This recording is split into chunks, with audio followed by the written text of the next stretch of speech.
Meeting to order. It is the regular city council meeting, Tuesday, May 17th, 2022 for the city of Altoona. May I have roll call, please? Mayor Pro Tem Bembas. Here. Councilman Blair. Here. Councilman Gillis. Here. Councilwoman Harris. Here. Councilman Martin. Here. Councilman Scarbeck. Here. Mayor Stoneburner. Here. Quorum present. At this time, will everyone please take a moment of silent prayer?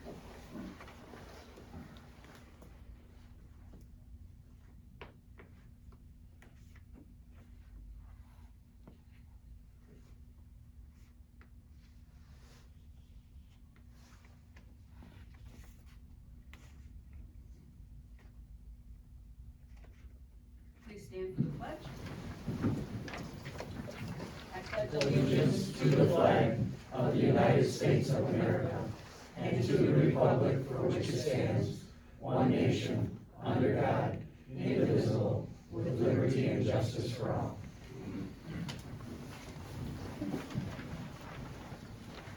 May I have a motion to approve this evening's agenda?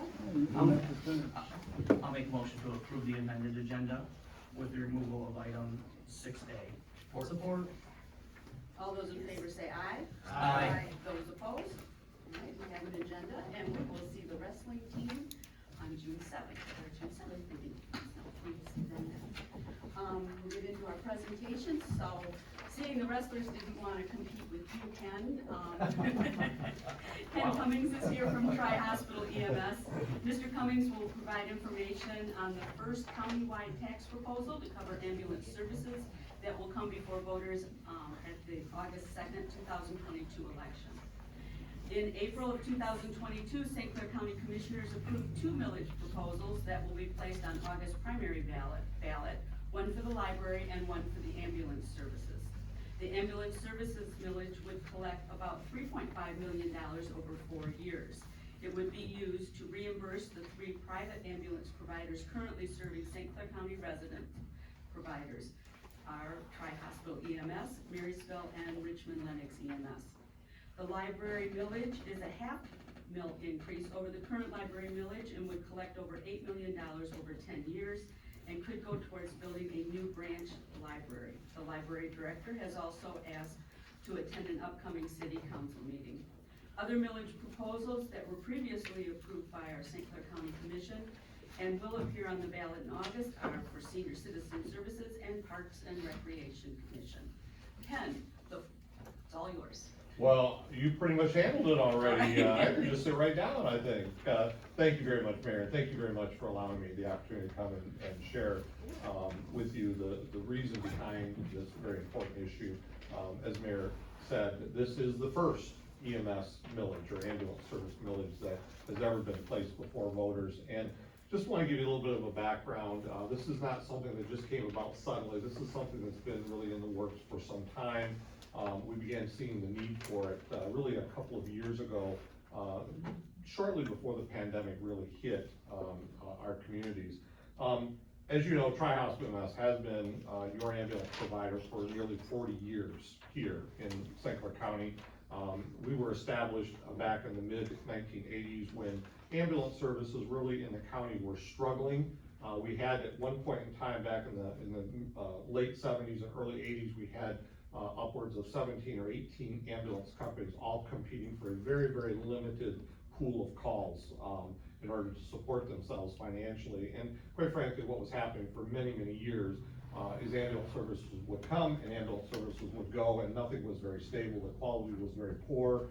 And a number of community leaders from throughout the county got together finally in the early 80s and said, look, we've got to do something to stabilize this. We've got to do something to make it more reliable for the citizens. And they brought in some consultants. There were some county commissioners involved in the discussions back in those days. It wasn't former Commissioner Graytop, but there were some other ones that are long since gone from the area now. But one of the things that they came back with was that the best way to resolve the ambulance issue facing the county was to create what was referred to as a system of ambulance service. And basically what that really boils down, I brought my trusty map with me. I go everywhere, it goes everywhere with me. But in order to be in order for ambulance services to be successful financially and to build a good quality system, the service has to be delivered on a system-wide basis.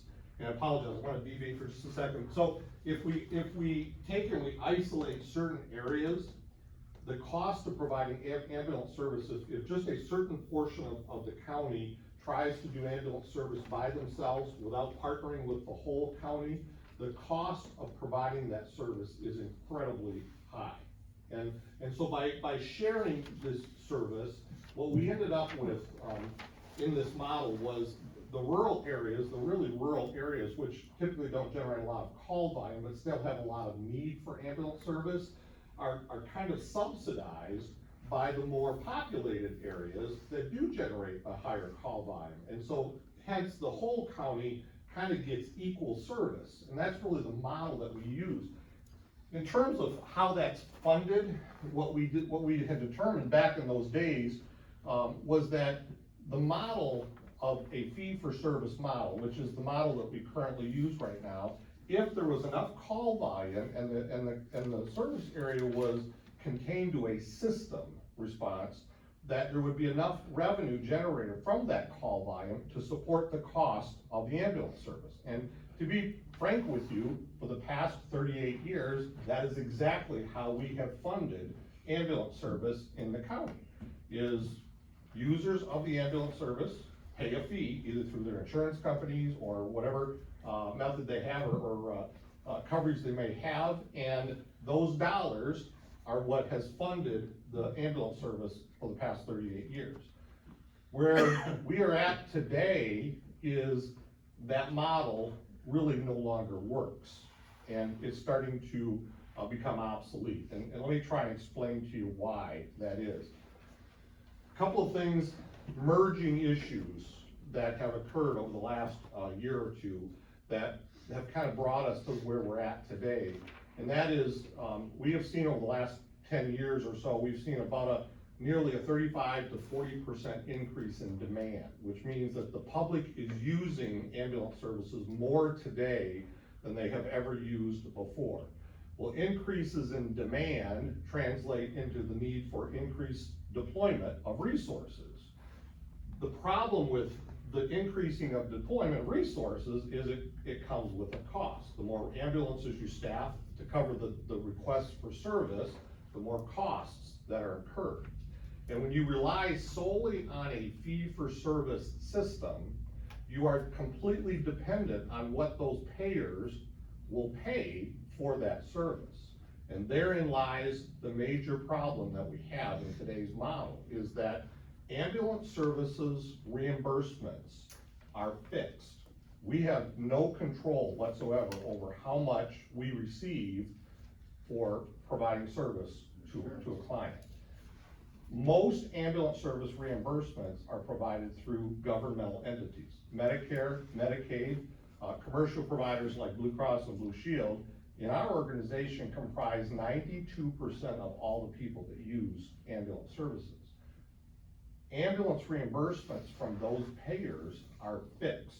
So when my costs or when the costs of providing service go up,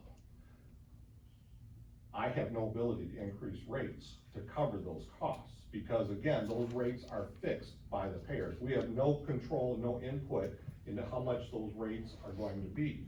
You take your typical, corner grocery store. When the distributor for milk and bread increases their rates, they increase their rates to the consumer who buys those products and tries to cover the cost of those things. Gas stations, same thing. When the price of fuel goes up, the gas stations increase their rates.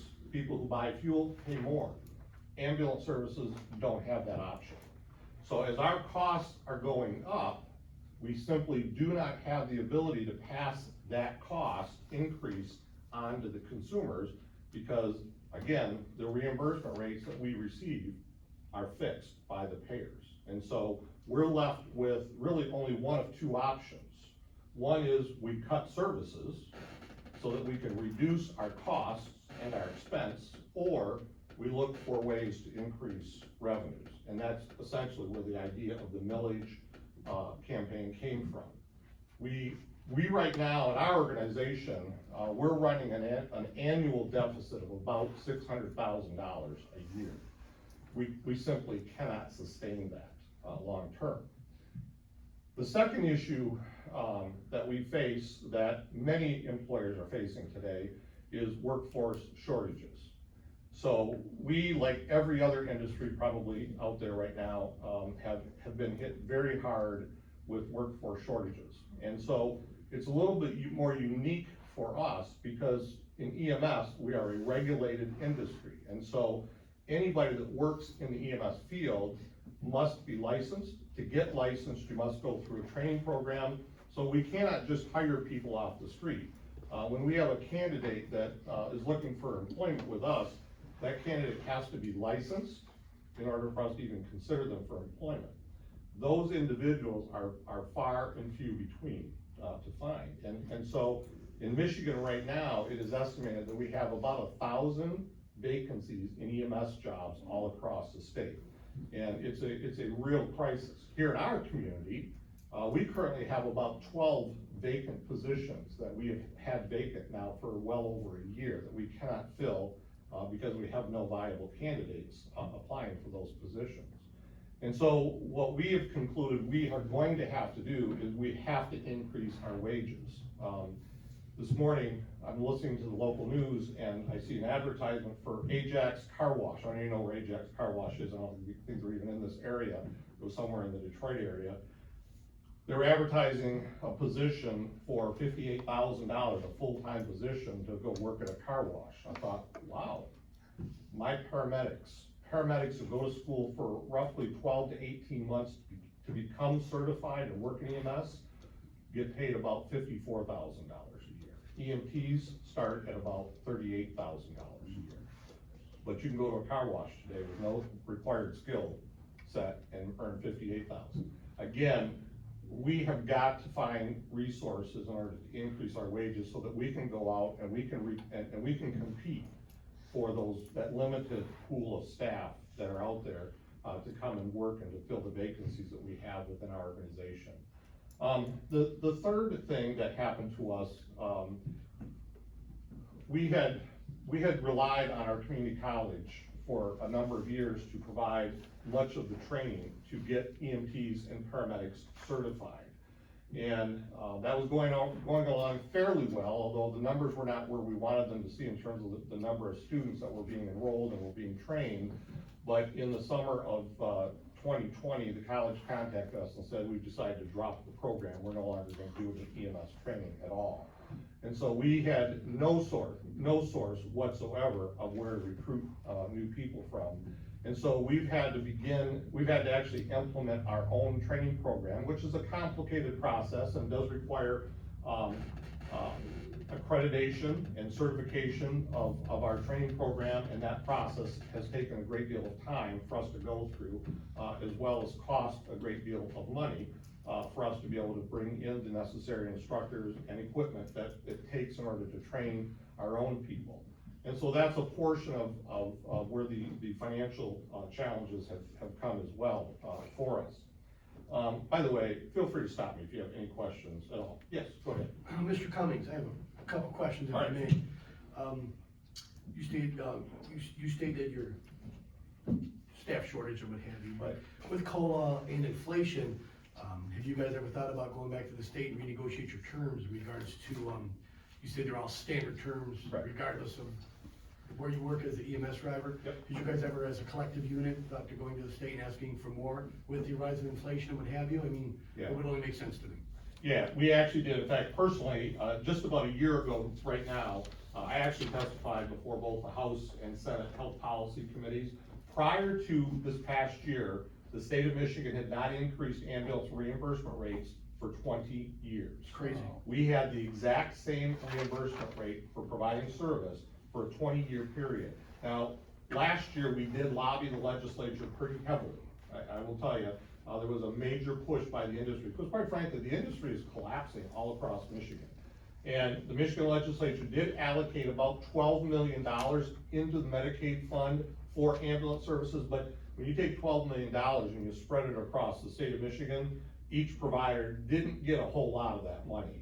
Unfortunately, you know, every bit helps, but it does not even come close to, meeting the needs that we have. I understand it, Mr. Cummings. I'm asking you that for our citizens as well, Yeah, so they can at least absolutely. understand that you've exhausted what you can on your end, so when that mill comes up, they have a better understanding on why it's so Absolutely. important. Sure. Thank you. Any other questions? So moving forward, if the voters do decide to support this, what we plan to use the funds for, essentially, are a number of things. The first thing we need to do is we need to adjust our employee wages, as I said. We need to be able to compete, within the marketplace, for that very limited pool of personnel, EMS personnel that are out there. Right now, we're trying to draw personnel from Macomb, Oakland, Lapeer counties. You know, in order to do that, we've got to be competitive in our wages, and we are not. Right now, we estimate that we're somewhere between 10 and 15% below market in our wage, scale, and we need to increase that. The second thing that we wanna do is, as I said earlier, call volume and demand for ambulance service in all of our service markets has been increasing pretty steadily over the last 10 years. And we are finding that our response times are not what they should be in responding to emergency requests. And what that simply means is that the demand for service is exceeding the resources that we have deployed right now. And so what we need to do is we need to add more resources in order to meet the needs of the public. And so that will take a large portion of this millage, these millage dollars, to hire additional people, so that we can add additional ambulances out into the community and provide a better service. The other part of this would be to, one of the things that we would be able to do, and this gets a little bit complicated, but most of your insurances do pay for ambulance service, whether you have Medicare, Medicaid, but they don't pay 100% of what they have is what they call an allowed amount. And then generally they pay a portion of that allowed amount, and then the balance of that allowed amount is up to us to go after, directly with the patient or the subscriber. What we would do if this millage is passed would be to waive what's called that co-insurance. And so, instead of us sending people to collections and trying to collect that co-insurance amount, with the millage, we would give that back to the public and to the taxpayers, or the users, if you will, of the service. And we would be able to waive that copay, or I'm sorry, not copay, co-insurance. And that would hopefully relieve a little bit of a burden, financial burden, on those individuals that do use the ambulance service. Kevin, I'm sorry, I got another question. Yeah. My apologies, Council. If you're already in the red, and you want a mill to help you alleviate the red, but yet you're gonna give that back, isn't it? You're gonna fall right back, aren't you gonna fall right back into the red? I mean, you have to be very cautious with that, I would Right. assume, as a rise of inflation. I wouldn't promise those things if, you know, fear of retribution, if you will, if Sure. you can't do that, due to the fact that you guys look like you're already in a financial crunch as it is. So great question, let me try and answer. First of all, it is a half a mil. I wanna make sure everybody, it is a half a mil, 0.5 mil countywide. So what typically happens with those co-insurance bills today is they end up in a category that's referred to as bad debt. In other words, we don't collect them today anyway. Most of the co-insurance balances that people owe after they use an ambulance service, they don't pay. They just simply don't pay them. And so we try to collect them. We have a pretty rigorous process that we go through to try to collect those dollars that are owed to us. But quite frankly, we simply don't collect them. And so by waiving it, we avoid the whole collection process that is expensive, and it also damages people's credit ratings and things of that nature for a balance that typically we never collect anyway. Our bad debt, we write off annually just a little over $1 million a year in uncollectible fees that people owe us, but they simply don't pay them at all. So that's a fairly common practice within the ambulance business. Waiving copay in communities that fund ambulance services through a millage program is actually a very common practice, and that's kind of where the idea came from. in doing this. The other thing I would just point out to you, and Denise had sent me some questions, I've given you the answers, to some of those questions as she had presented them to me as well. But, ambulance service, for funding ambulance services through local tax dollars is actually more common than you might realize. In fact, I would actually go so far as to say not funding ambulance services with tax dollars is probably more uncommon, out there in the marketplace. If you just look in the general area around St. Clair County, Lapeer County 5 years ago, excuse me, passed a millage, countywide millage for 1 mil in Lapeer County. They just renewed that 4 years ago. Macomb County, Richmond Lennox Ambulance Service, which covers a couple of townships in St. Clair County, they're subsidized by two of their owners, Richmond and Lennox Township, pay them about $500,000 a year. The reason this is common is that with ambulance services, we have ambulances deployed at all times. So we never have any period of time when there's not an ambulance available to respond. We call that the cost of readiness. So today, right now, as I stand here, I have a crew about 2-3 miles down the road at an ambulance station, sitting there waiting for a call to come in. Our costs are fixed at all times, so we're paying those people to be there, but that ambulance is not generating any revenue. And so that's where a lot of our cost problems occur, that we have resources deployed. We have to, because quite frankly, we don't know when someone's gonna get in a car accident out here. And so we have to have those resources deployed at all times. Even though they may not be doing anything, they're still incurring a cost. And there's no revenue being generated when they're not doing anything in a typical fee-for-service model like we operate right now. These millage dollars will help us offset some of those costs that we incur by having those resources deployed and ready to go upon a moment's notice, strategically located throughout the county. So that's an important feature of this. I could probably talk all night here, and because I've been doing this a long time, and I like to talk about it. But I want to get to any specific questions that you have. I've kind of given you the upshot of where we're at. If the millage fails, and I hate to talk about this because this is the uncomfortable part of this, but the reality is if the millage fails, there will be changes in your ambulance service. There has to be. One of the documents I gave you, if you go back about 3 pages, there's kind of a matrix or an Excel spreadsheet in there. I wanted to give you a snapshot of your community here. And this is a picture of, if you look at this particular sheet right here.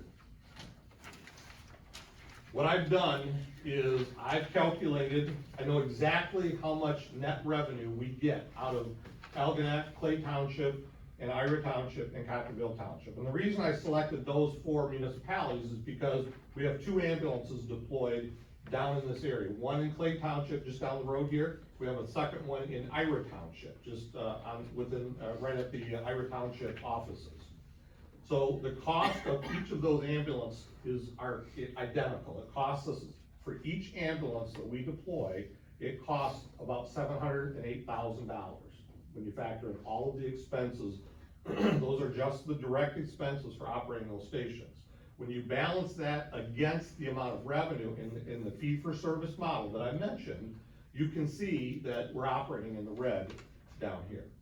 We actually are operating, when you combine the 2 stations, we're operating at about a $600,000 deficit just in these 2 stations down here. Now, you might ask, well, how can you afford to do that? We can afford to do that because we operate as a system. So the reality of it is, these areas operate in the black. And these areas are subsidizing having ambulance service here. These areas are subsidizing having ambulance services here. That's why the system model, as I said earlier, is so critically important. Certain areas, because of the population, because of call volume, simply don't generate enough revenue to support the cost of what it takes to provide service appropriately. And so by having a system, we simply shift the dollars around to make sure that all of the county is provided with good and equal service.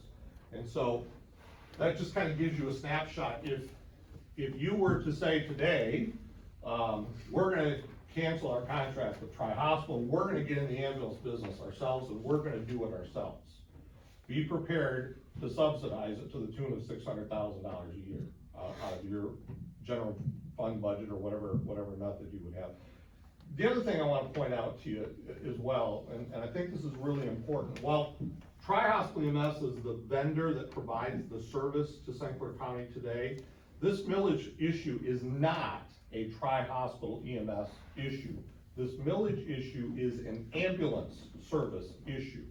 It makes no difference what name is on the side of the ambulance, or who owns it, or what structure it is, whether we are a private company, a not-for-profit like we are, whether we're a public company, a municipally run service. There is still simply not enough dollars being generated in call volume to support the amount of resources that are required to properly serve the citizens of St. Clair County. So structure is really irrelevant in terms of who owns it, who operates it. There's still simply not enough dollars in the fee-for-service model to support the costs. And that's kind of why we're here. Mayor Schnumberg. I got two questions. Is this, village, is it for the entire St. Clair County, so it would cover the different service providers? Yeah, so right now, if I could, the way the millage was set up, and if you read the ballot language, it actually says that the county, when the millage is collected, if it passes and it's collected, those dollars are returned to the local community. So essentially, if this millage passes, what I'll be doing is coming back to the city of Algonac, asking to amend our contract with you so that we can capture those dollars that are earmarked for ambulance services. And the reason we did that was because the city of Marysville, who operates their own ambulance through their fire department, they wanted to make sure that they got whatever portion of dollars were collected within the city of Marysville, and the same thing with these communities. And so each provider will get whatever is the appropriate value of tax that is collected from those communities. And, I noticed it says that if the millage passes, the co-insurance cost to St. Clair County residents, you would waive that? Correct. So if anybody who needed an ambulance, you would not be. Correct. So essentially what we would do is the tax dollars that every property would pay or would contribute towards would be used to offset co-insurances for those that use the ambulance service. So if you don't use the ambulance service, then you're obviously not gonna get anything back. But if you're a user of the service and you have, your insurance requires you to make a co-pay or co-insurance, or you have a co-insurance responsibility in your policy, then we would waive that co-insurance. Just typically, if I could, because I don't want that issue to be confusing, Medicare is the largest vendor out there, okay? They comprise about 65% of every patient we transport. Under the Medicare program, Medicare has what they call an approved amount. So they say, we're gonna approve $400, but we're only gonna pay the vendor 80% of that $400. So there's a 20% co-insurance responsibility on the part of the subscriber. Anyone with Medicare, I think you probably already understand that. And so that would be, that 20% is what would be waived under this program, and the user would not be responsible for that. Mayor Silverman? Yes. So what would the additional cost be to each household, the average? So the average home, under this program, that's valued at $200,000 a year, but assessed at $100,000 would be about $50 per year.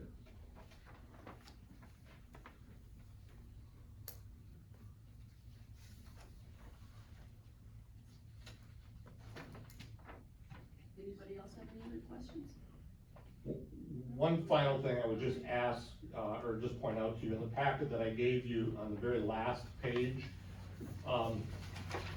I've tried to talk fairly quickly, so I don't take up a lot of your time here, and I've tried to articulate the issues, but, you know, one of the things I would encourage you to do, what you have there is a letter from our county fire chiefs. We went to our county fire chiefs, we interact with the fire departments here in Algonac and throughout St. Clair County every single day. And those are the people that we deal with, we interact with, that we work with, partner with. And we went to them very early on, a year ago, when we knew that funding was becoming an issue, and we asked them to support us. And they have agreed to do that. And so, I would encourage you to speak with your fire chief. Chief Doan, I've known for a really long time. Chief Doan worked for Tri-Hospital for a number of years before he came to Algonac. We have a very good system here in St. Clair County, and I realize that sounds a little self-serving coming from the CEO of the company, but I encourage you to ask other people. Ask your fire chief, ask your fire department, do we provide good service to the citizens of Algonac? One of the things we do is we survey our customers, and I didn't bring it with me, but I can certainly send it to you. We do a customer satisfaction survey on our customers, and our surveys are right around 95% satisfied. So, the public is also very supportive of us as well. So, we certainly hope that you will support us and keep our service going and serving the citizens. Thank you, Ken. Thank you. Thank you. I have a request. Do you have a copy of what you given the rest of? Did I not send you one? No. I'm sorry. I do. My apology. That's all right. There you go. I wasn't here at the time. Thank you. You bet. And it's National EMS Week. And we thank you for all you do. Thank you. Chief Doan, thank you. All right,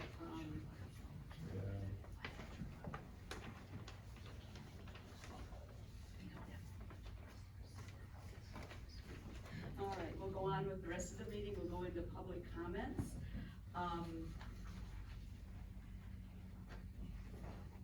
We will start off with our public hearing on our proposed budget for the 22-23 fiscal year.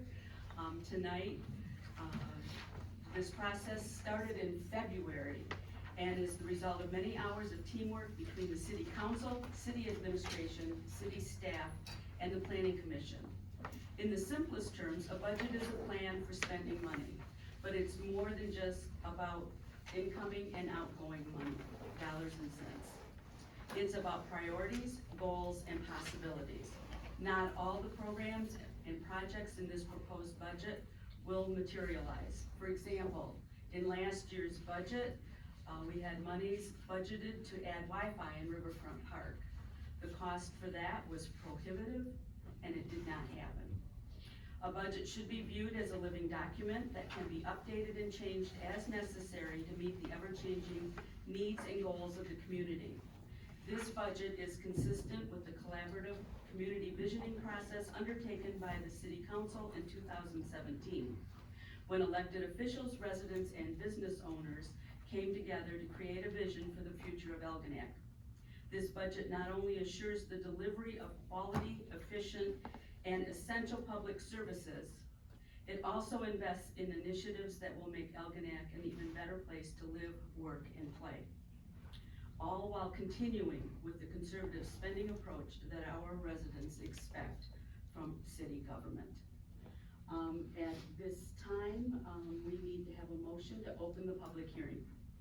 I'll make a motion to open the public hearing on the 22-23 proposed budget. Support. All those in favor say aye. Aye. All right, as our regular public comment session, for this public hearing, it will be about the budget only. And state your name, your address, and you'll have 5 minutes to speak.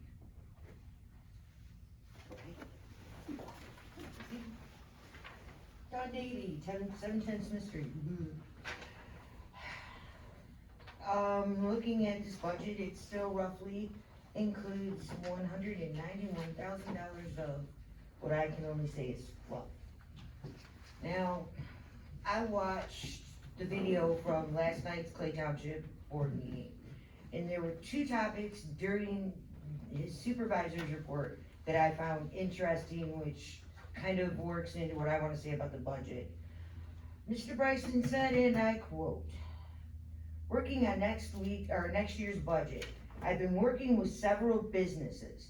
We have some new businesses in town. Some have changed in management, and I've been reaching out to them to see what their needs are. And he mentioned that Scoreboard and More had left, Algonac was in Clay Township now. And he mentioned that Eckhart Autocraft had left or was in the process of leaving Clay Township. And he said that I've actually talked to 2 different parties that may be interested in occupying that footprint going forward. He said just trying to keep things moving forward as far as with the small businesses. Now imagine that. A municipality that actually considers small businesses, and that's what this city is, small businesses, in their budget process. And what it is that they can do to not only have a budget that works for the residents and day-to-day operations, but including that, those businesses in their budget to help those businesses, any business, stay in the city because those tax dollars make up our budget. Second topic was on the wastewater treatment plant, which I'm not beating a dead horse again. And I'm quoting Mr. Bryson, and again, this was from last night's meeting. He said, one thing I want to mention is there's an outstanding bond with the county for, I think it's around $197,000. And I told the other 2 entities that I'm in favor of paying that off. And it equates to about $68,000 per year, or $68,000 for Clay. And we want to, so we can go in to the authority debt-free. He also brought up the fact that Algonac and Ira still have an outstanding bond with the county, that Clay Township had paid off their portion of that bond in 2012. Now, I've been looking into a whole bunch of stuff for a little bit now, more than my brain can handle. But, just to give a history, for those who may not know, the first bond that Mr. Bryson mentioned is a $600,000 bond that was agreed to in 2014 that is still outstanding. I'm not sure what the numbers are on that, I haven't looked on that close.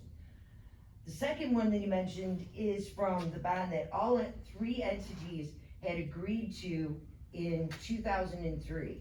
And if you're curious, I actually had that. Clay Township paid off their portion of that bond in 2012, and in 2012, Ira and Algonac entered into an agreement with the county to refund that bond. That bond is still outstanding with Algonac and Ira, and if I'm not mistaken, that is budgeted for to be paid off possibly in this budget, I believe. Now, I could be wrong, it happens, but I would think that there's gonna be some expenditures forming this authority and getting all the nuts and bolts together for this that has to be done in August. I'm of the mindset where if my back porch comes crumbling down and I can't get in my back door, I'm certainly not gonna start shopping for furniture in a new area road. And that's what that $191,000 in my mind equates to. Thank you very much, that's it. Thank you for your comments. Anyone else care to speak?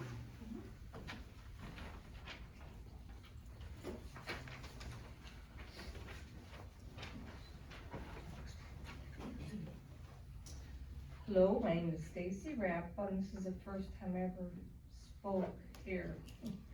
I have 2 factors. First off, the Lions Pool. I mean, I hear this is budget, but the plans for the pool are not made. I mean, it's gonna be summer, you know, and it's like what, June they open up, and they close down before Labor Day? Well, why can't they get their ideas so that they can start it, doing whatever they have to do, and then by next summer, it'll be open, you know? I got grandkids I wanna teach how to swim. You can't teach them in the river, you can't go to Plain Township with sprinklers, cause that, you know, it's not a pool. Okay, that's for that one. And I wanna say something about the skate park. My son passed away, Thursday will be 4 weeks. And he used to always hang up there at the line at the skate park, you know, it was his skating, you know? But the skate park is very bad condition. The boards on it, you know, when you sit, I don't know what they're called, but they're coming off, you know, very loosely. And I think that, you know, make plans to redo that, you know? If I'm paying taxes, which I do pay taxes, I would rather pay them on something we already have, if that makes sense, you know? I grew up here, I went to Lions Pool, I used to go swimming there. And I think that's it. Thank you very much. Thank you for your comments. Anyone else?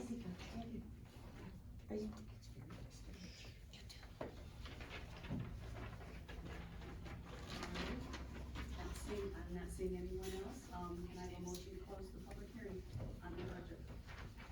I'll make a motion to close 22-23 budget. Support. All those in favor say aye. Aye. Those opposed? All right, we have closed the portion of our public comments that deal with our 22-23 fiscal year budget. And now we'll open up for regular public comments. This is not about budgets. This is about other things. So, if anyone would like to come up, same rules. You have 5 minutes to speak. State your name and your address. Hello, I'm Chris Helkus Rob. I go by Chris for you that don't know me. Most people do. I've lived here all my life. And, I'm running for council by myself, for myself, and for the people of Algonac.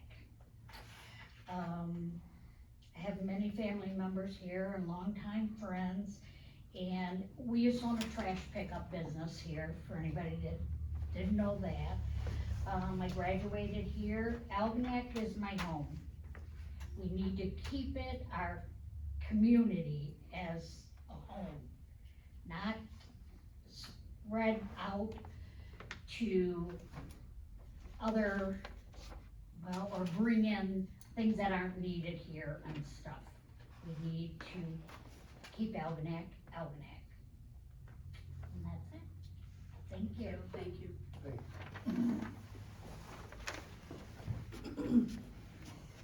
Good evening, Bernie Ferris, 669 Towson Court. Basically, I want to give a big shout out to Dr. Brady and Mother Nature for a great car show we had this weekend on the boardwalk. I also want to thank those that bought duck race tickets, helped sponsor the kids around Halloween. And I think we had a record day of sales that day. Thank you.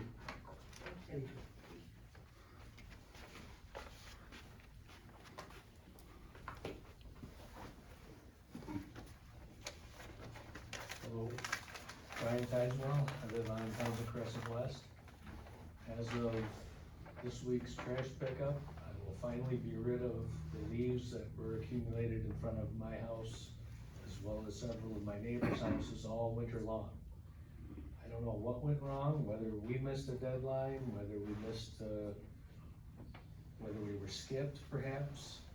I think the deadline was at the end of November, but, my particular case, there's a number of my neighbors that have bare spots on their lawns. The grass will come back, it's no big deal. But we had to live with that all winter long. Something is wrong with our leaf pickup system. And I'm hoping we can do something a little different, perhaps extending the time of pickup. I know in my personal case, I have next door to me a towering oak tree that likes to hold on to its leaves until mid-December. And then most of them land in my yard, so hope we got something in the works. Thank you. Thank you. Anyone else? Hello again. I had to actually call an ambulance on April 28th for my daughter. You guys deserve all the support from this whole county. Now, I wasn't able to make it to the last council meeting because my daughter was in the hospital. So I couldn't, get a chance then to respond to the last wastewater treatment presentation. So I'm gonna give a little bit of history. 2019, which was the time that I'm sure most of you know or should know, was when there was a violation notice, from Eagle. Now, from what I understand from, the county, some of that was just a human error on the part of people at the wastewater treatment plant, which caused some of that, violation.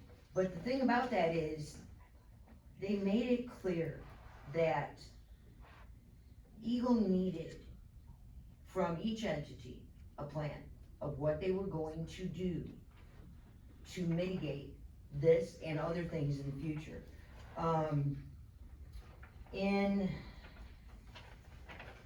Now it said in the presentation that City of Algonac had submitted a plan on excess water flow in 2019. Now, as of December 4th of that same year, nothing from the City of Algonac regarding the Eagle violation or getting together a plan to address inflow and infiltration had been submitted. They had a meeting on December 4th, 2019. Algonac did not attend. There were many topics discussed at that meeting. One of them was infiltration. Infiltration issues were discussed at length. Ira Township provided their proposed schedule and plan. Clay Township said that they would have a plan ready to submit within the next day or two. Then at that meeting, there was a discussion on Algonac's inaction on infiltration. Concerns were raised on how this will affect future development. It does say here in the meeting minutes that after the meeting, Director Weston and DPW Chair Lalonde met with the city manager at City of Algonac offices to discuss the urgency of the situation, and they provided recommendations, and it was suggested that she contact Clay Township regarding their plan. So that was 2019. Now, in 2020, the wastewater treatment plant sent correspondence to each of the three entities, and they had stated that the WWTP, which is operated on your behalf by the DPW, has received significant improvements over the years due to the joint efforts. But these improvements and maintenance efforts have resulted in their current excellent operating conditions, but with the plant itself being, it cannot continue to process the excess amount of flow that it receives. And the county began to make it a priority back in 2018, that there were issues that needed to be addressed, that they had to keep poking and prodding to get these things done. Now, in 2021 was when they brought the excess capacity proposal agreement. That was in March 2021. I have the draft from that meeting. It was a virtual meeting or by phone meeting. Now, at that meeting, all entities agreed verbally to increase the funding that the plan has, that they all have always put into a reserve from $200,000 to $250,000. And it was all agreed at that meeting verbally to accept the excess capacity proposal. And I don't know, any of you guys ever seen it? I don't know if you guys ever got it or not. Wouldn't have a clue. September 2021, there was a major issue at the WWTP, which I didn't quite realize till I listened to a Clay Township meeting. Oh, my time is up, darn it. Well, we can do this another day, but I've not heard a whole bunch of these things discussed. I didn't hear from you guys about the fact that. Point of order, point of order. Your time is out. Okay. But you on Facebook. Anyone else? One more thing I'd like to say, I just retired, everybody knows that, I ran one of the biggest businesses in Elginak, and we did use Tri-County quite a few times, and every time I called them out, they were very professional, the response time was great, so I just wanna give them a shout out. All right, thank you. Anyone else? All right, at this time, we'll go on to, I'm sorry. I'm a little slow. Oh, Bill Great, 9200 North River Road. I just want to make one clarification. Mayor, when you read earlier on that the library millage would or could go towards building a new main branch, that is absolutely incorrect. Oh, okay. And I want to make it very clear, I am on that particular committee that is pushing for that millage. And it's one thing that we were adamant about, everybody on the committee, that money would be used for the library to make services better for the community. It would not be used to put up a new branch in Port Huron. There's a lot of talk about that, but this money would not be used for that. So just please make that very clear. Thank you. Thank you. All right, anyone else? With that, I'll go on to the city manager's report, and, we have a riverfront park presentation. Thank you, Mayor Stoneburner. So I'll start with the written portion of the city manager's report. To begin with, an update on the pool. So in February 2021, the city council hired an architect to design the new pool. The new pool cost was approximately $1.7 million, and to help with that cost, the city applied for a state of Michigan grant in April of 2021. In December of 2021, the city was notified that they would receive a $300,000 grant for the pool. However, the city cannot move forward without a project agreement in place with the state of Michigan. If the city was to move forward, they would lose the $300,000 grant. So normally, this appropriation takes place in early spring. For some reason, the appropriations bill necessary to release the funds is languishing in the House Appropriations Committee. We are in contact with the state and hope that action will be taken soon. An update on Robbins Street. The pavement was complete was not complete prior to winter, primarily because of poor soil conditions and insufficient amount of qualified contractor personnel, equipment, and materials on site. The construction is expected to restart after Memorial Day. We are having our community cleanup June 11th and 12th.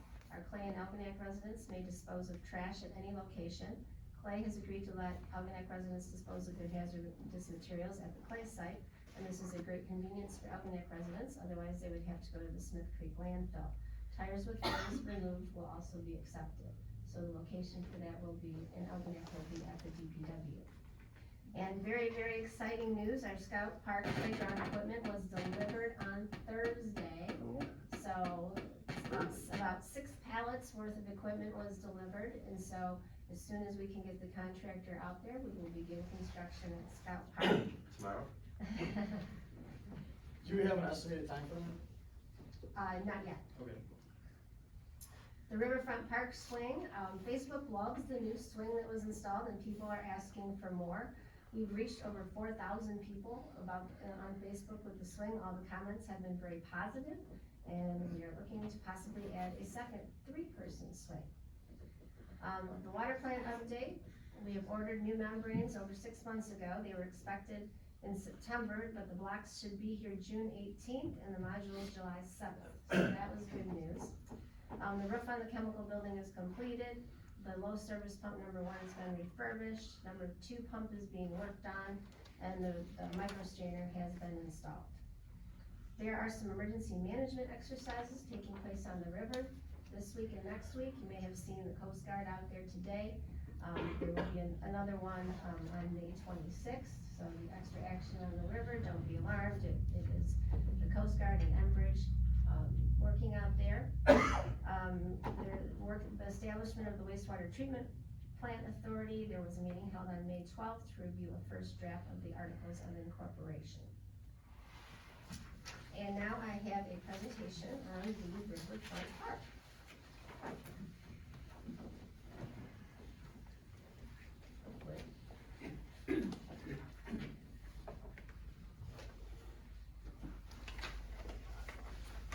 Okay, so in December of 2017, I'll remember that the city went through a strategic visioning process. That visioning process took into account lots of input from our businesses and our residents, and the goal of that process was to develop goals, objectives, and a vision for the future. So as they relate to Riverfront Park, it was about exploring ways to integrate public art throughout the community, implementing gateway signage, adding new lighting, seating, and other amenities at Riverfront Park to enhance visitor experiences, develop opportunities to celebrate the history and culture of Algonac, and to host more community events. So since 2017, this council has worked with city administration and staff to improve the Riverfront Park, making some very large differences with some very small projects.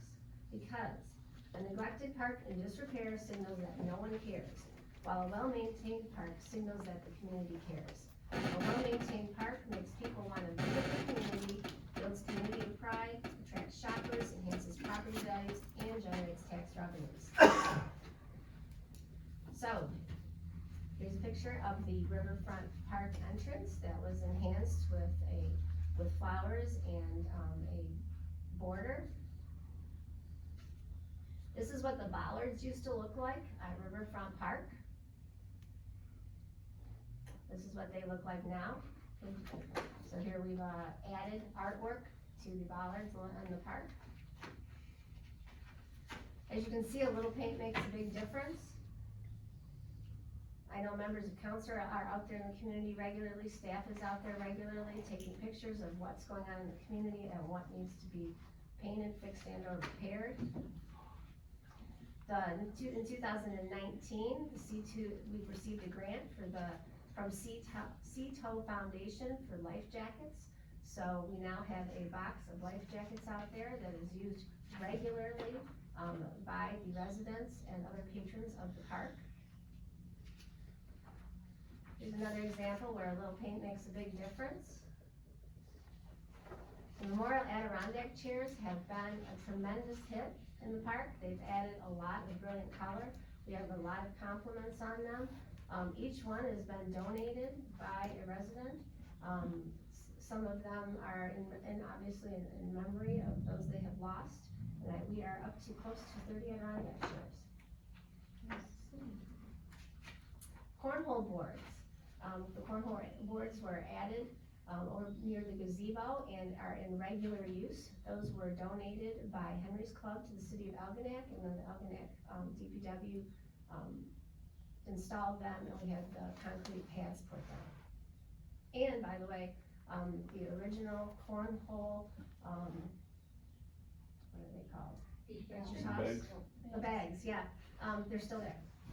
Oh, sorry, can we get new ones of those? I do have them.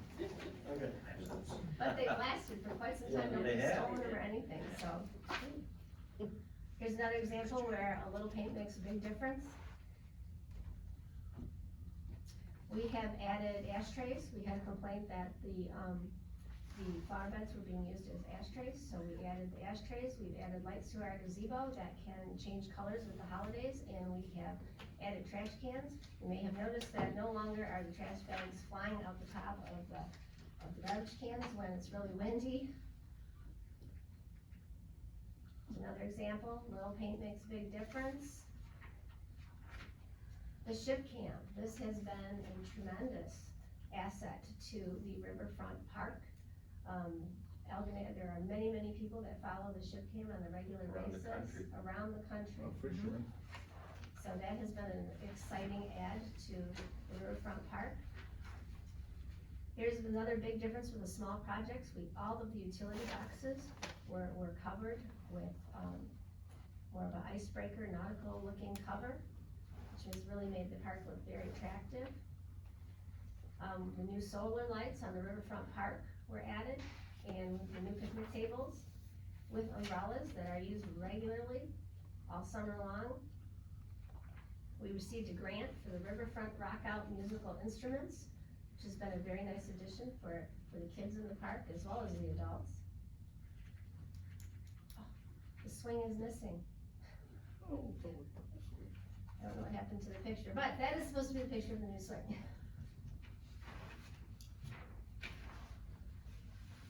Little paint makes a big difference. The Memorial Day flags. This was something that one of our local 501c3s, Henry's Club, orchestrated to put up along the boardwalk, and we received a lot of publicity for these flags. It made the boardwalk look beautiful, and it's something that people ask regularly, and they hope that this will continue. Can I input? All new flags have been purchased and will be installed by Memorial Day. The Algonac Fallen Heroes banners, that's a new addition, 29 poles. The Algonac Fall banners, and we added some beautiful fall banners for the Halloween Thanksgiving time. The Boardwalk History banners, we've been trying to add a little bit of history along the riverfront, so people can go along the boardwalk and read about all of the different things and what makes Algonac a great place to live, work, and play. In the 2017 visioning session, people wanted more events, and there have been a lot more events in the Riverfront Park. So this is just a sample. The Beer and Wine Fest, which this year is on June 4th, the Bourbon Brews and Barbecue, which I believe is August 14th. And this was the first year that the Riverfront hosted a live nativity experience. Music in the Park. Music in the Park has been stepped up. There is now art in the park with the kids. There is also an ice cream vendor that's there regularly, and there is regularly scheduled food trucks. Swayze's Pizza and other ones to offer food to our participants at the Music in the Park events. So that's all that I'd like to thank the City Council for all that they have done since 2017 in implementing the wishes of the residents, and the park is looking excellent. Thank you very much. Thank you.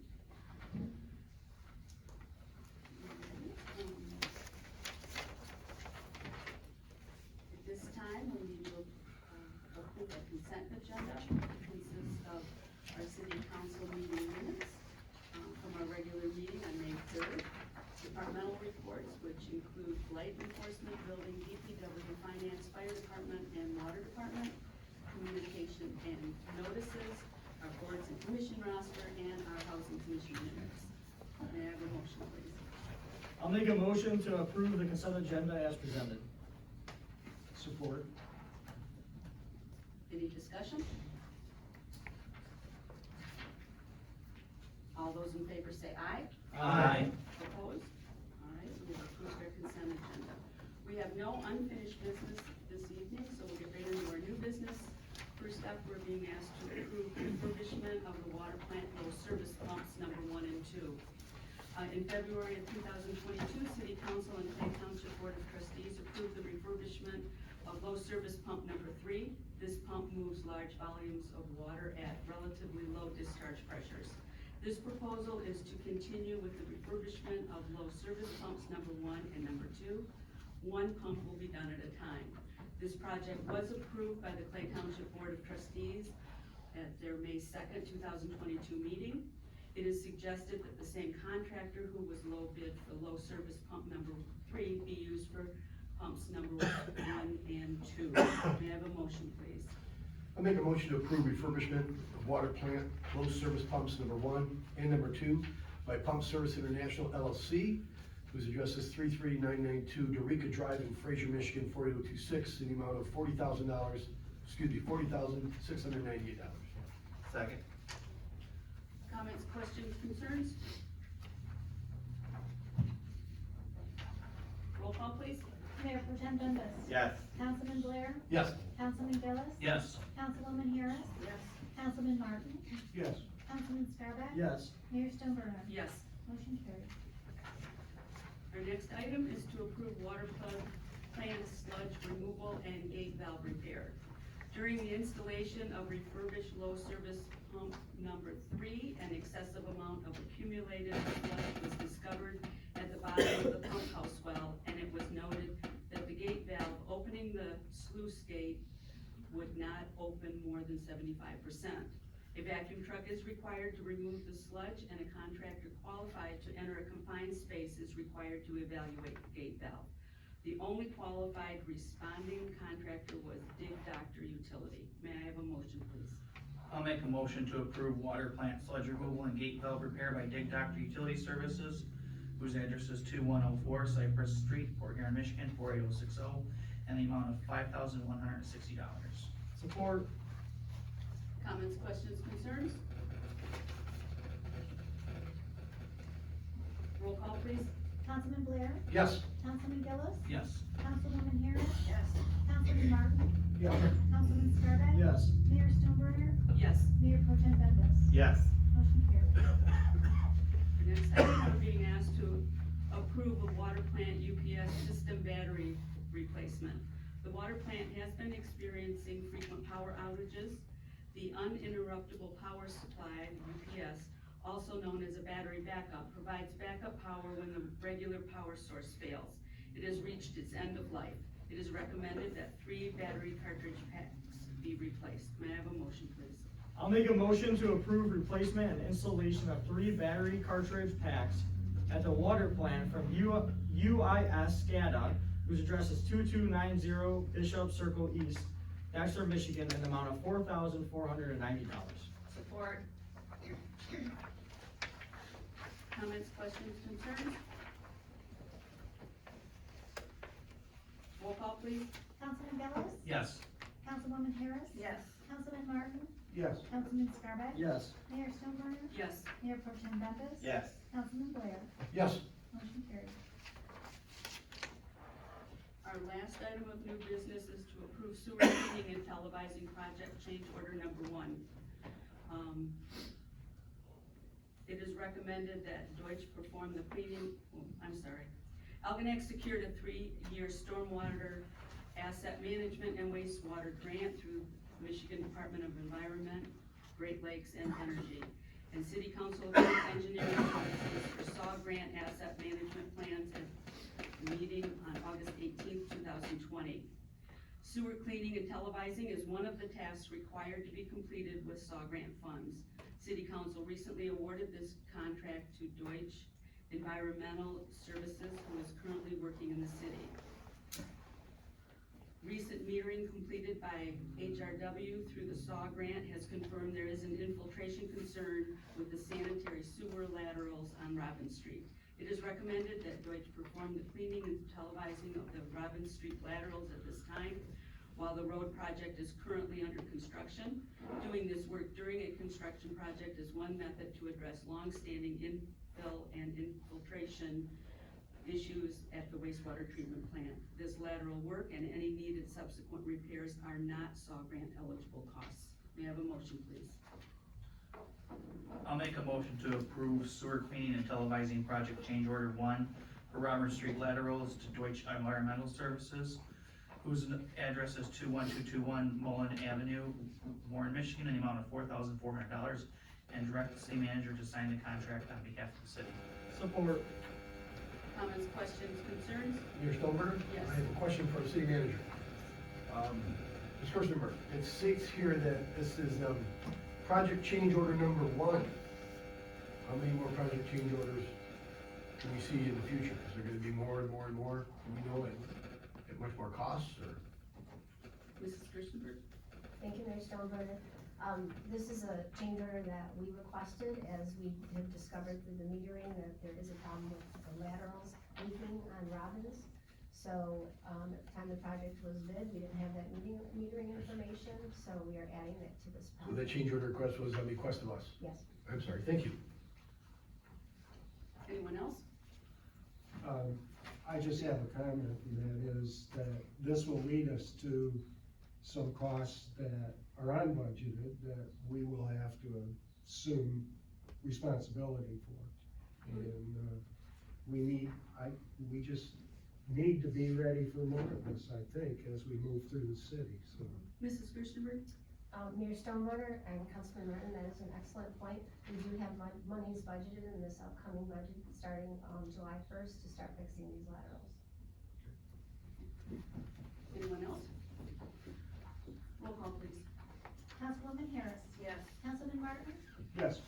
Councilman Scarpelli. Yes. Mayor Stoneburner. Yes. Mayor Pro Tem Bendis. Yes. Councilman Blair. Yes. Councilman Gillis. Yes. Motion carried. All right, and at this point, we need to approve our accounts payable and payroll. May I have a motion, please? I'll make a motion to approve accounts payable and payroll in the amount of $259,832.59. Support. Comments, questions, concerns? Roll call, please. Councilman Martin. Yes. Councilman Scarpelli. Yes. Mayor Stoneburner. Yes. Mayor Pro Tem Bendis. Yes. Councilman Blair. Yes. Councilman Gillis. Yes. Councilwoman Harris. Yes. Motion carried. Mrs. Gerstenberg, what's on our next agenda? Thank you, Mayor Stoneburner. We will have the adoption of our fiscal year 2022-23 budget. We will have a PowerPoint presentation on technology and communications. There will be an agenda item to approve the city council meeting schedule for the next year, and a sewer cleaning pay estimate number 1 for the SAW grant. Thank you. Council comment, Councilman Blair. Good evening all, thanks for coming out. Mr. Cummings, thanks for coming out and giving us the information that I'm sure we need to make a valid decision on that note. Don't have much this evening, I just want to let you know that summer's upon us, there's much more people outside, kids, what have you, playing in our streets, crossing our roads. Let's just be diligent in our driving and just pay attention, that's all. Have a great night. Councilman Gillis. Thank you, everybody, for coming out. During the presentation, we brought up about the memorial flags. The flags that we had last year did not hold up to the standards that we needed them to, so Henry's Club did go out and buy 100 new flags, full-size flags that will be flying on the boardwalk this year. So that will be coming soon. We just have to get them ready. That's it. Mayor Pro Tem Bendis. I want to thank Stacy Rappa for her comments. Unfortunately for that pool, we have to wait until the state gets their act together. But believe me, I feel exactly the same way you do. You cannot teach kids how to swim Yeah. in a sprinkler. And I appreciate Clay's splash pad, it's a lot of fun. But if that pool saves one life, it's well worth every penny of it. So hopefully the state will get their act together and we will get that ball rolling very soon is my hope. I wonder if we could add something to next week's agenda. I know that Algonac Alive has raised approximately $1,000 to refurbish the skate park. And again, I have to agree with Ms. Rappa on there. There are parks there that the wood is special design wood, but we do have $1,000. Could we maybe get a timeline or something when we could look at that? I realize we have a ton of important things going on. Mrs. Gerstenberg. That's kind of close to my heart. Thank you, Mayor Stoneburner. Yes, Mayor Pro Tem Bendis, we will take care of that. Thank you. And finally, thank you for being patient with my cold. I did have a COVID test, I'm negative. Anybody knows, my wife Jill works in a hospital and she's paranoid like you wouldn't believe about COVID. I've been living in the upstairs, she's been living in the downstairs because I have a cold, and even though I tested negative, she's not taking any chances. When we drove to Wanda's to buy flowers this weekend, we both wore masks inside the car. But I love my wife. Food drive was last week, and I want to thank the residents of Algonac, Clay, Parsons Island. We raised 5,300 pounds of food, which is about what we always do. So there was a 2-3 year break because of COVID, but Algonac bounced right back and made the donations. We also collected $760. So thank you very much. You know, a lot of times we take it for granted, but I think that especially like the baby formula, we even have people donating baby formula. You forget how good you have it sometimes until it happens to you, and it can really happen to anybody. So Miriam is very happy at the food bank. I'm very happy, and you can still donate at any time of the year to the food bank, and anytime you wanna donate, if you leave it out for my carriers, I don't care when it is, they know they'll pick it up. Or you can always drop it off at the post office when you're mailing your letter. Except for Jake, he uses the internet, don't you? See? But everybody else can drop off their mail, buddy. Okay, thank you, everybody. All right, Councilman Martin? Yeah, I'd just like to thank all the people who come to the council meetings and pay attention to what transpires here. And also the people who watch the videos and learn about what we're doing and pay attention to our minutes. And I want people to continue, pay attention to what goes on here. It's very important to the city of Effingham. Councilwoman Harris? I agree. I wanna thank everyone for coming, and I also appreciate all the comments and everyone paying attention to what is going on, so we need your input back. Thank you. Councilman Scarpelli? I am totally against raising taxes all the time, but I truly, truly believe that ambulance millage or half millage needs to get passed. And one other thing real quick, I cannot wait for this to get fixed. It is driving me insane. Thank you guys for coming out tonight. Have a good night. You're talking about the. Yeah, Please. please. Oh, it's so bad. Thank you. I had the privilege of being invited to the Challenger Learning Center that they had, opened up. It was the end of April. It's at SC4. It's one of the Challenger Learning Centers around the world. The Challenger Learning Center came about from the families that were impacted by the Challenger, space shuttle explosion that happened in 1986. And Dick Scobie, who was the commander for NASA on that flight, his wife June met with the other families, and they started a foundation many, many years ago, right after the tragedy. And they have been slowly working, sometimes fast, on having hands-on learning for students, and we're lucky enough to have the only one in Michigan. It's mainly for 5th through 12th graders, field trips and things, but it would be very appropriate even to bring little ones there. Mostly they're doing, like I said, the field trips with the classrooms of students, but they will have community days. So if you see in the Times Herald or in the Voice that they're having a community day, take advantage of it. It is just fascinating, the hands-on things. They have the simulators that they have there. It is just beyond great. I can't see anybody not being interested in that. So if you have the opportunity to go up there, don't hesitate to go.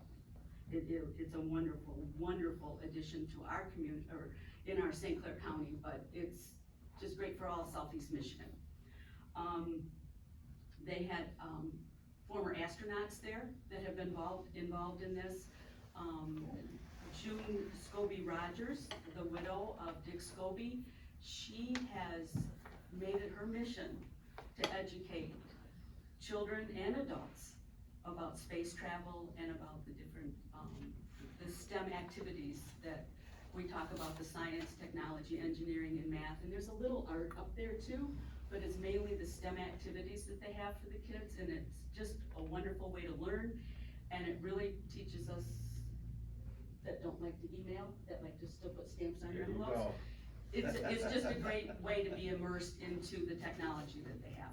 So if you get a chance, you gotta go. As far as the ship cam, we have, our youngest son lives in Virginia, and I'll get a text, hey, what's going on up in the park? He's watching the ship cam, so he sees what's going on there. I should just camp out someday and see if he notices me out there. But he enjoys it, and he's got people that he knows that check out the ship cams now, all over, but maybe I'll get in. And tonight, there was a public input for the St. Clair County North Channel Park. It was held at Clay Township offices, and I know we're here at our meeting. We had a couple people that were able to go for a little bit of that. They'll have another meeting on the June 14th where they'll compile the ideas that they've come up with tonight on what they would like to see in the park. And it's for residents in St. Clair County to go to. And that'll be on June 14th, and I'm assuming it's at Clay Township, but we'll let you know more. Is Artie still here? No. We'll let you know, at our next meeting. We'll have another meeting before then, and I'll let you know where it's at. It sounds like it's very similar to the way we had our visioning meeting, in our community, if you were involved in that in 2017. So, be good, great input for you, okay? And then, not yet. Not yet. I have talked to several residents, and I know you guys have talked, people ask, people talk. And, the actions that, I can't speak for what happened before we were on council, but the actions taken by this city council to reduce the excess water flow, to the wastewater treatment plant. We submitted a plan to St. Clair County to reduce excess water in 2019. In 2020, we started inspecting more than 250 homes with basements for illegal connections. In 2020, there was an educational press release in the Voice newspaper about this. We started our first street sweeping program in 2021. We began educating public about the infiltration using city quarterly newsletter, the Algonac Wave, and that is on the back of your water bill to inform people in 2022. We started inspecting all rentals for illegal connections in 2020. We replaced manhole covers as needed so surface water cannot enter the system, and that is ongoing. We established inflow and infiltration program that requires inspection of lateral connections in 2022, and Robbins Road is an example of that. We're including televising of the sanitary sewer system, the sewer leads, to identify leaks and making repairs as needed in future road projects, and that was also this year, and that's ongoing. We started to execute stormwater asset management and wastewater, the SAW grant program. It's a 3-year program that started in 2020 for us. And we're using information from the SAW grant to begin budgeting the televising and repair of sanitary sewer leads in priority districts to identify leaks and make repairs as needed this year. So we have been doing things, and I know I've been talking to people, but there's people out there that don't realize that, you know, you can email any of us, you can call us, you can message us, or just stop by. You know where one of us lives. Stop by and talk to us, and we'll talk about what we're doing and things. But I think Councilman Martin's right. We don't reach everyone. We're really glad those that come to our meetings come and share their thoughts, or just listen and take in what we're doing here. We're doing the business of the city, but I know we reach more people, and I think a lot of people see us at home on their televisions or phones or whatever it is. And so please talk to us if you have concerns or questions, or you just want to give us a shout out, then we'd love to have it. And with that, Councilman Blair. I'd like to make a motion to adjourn. Second. All those in favor say aye. Aye. Opposed? We are adjourned.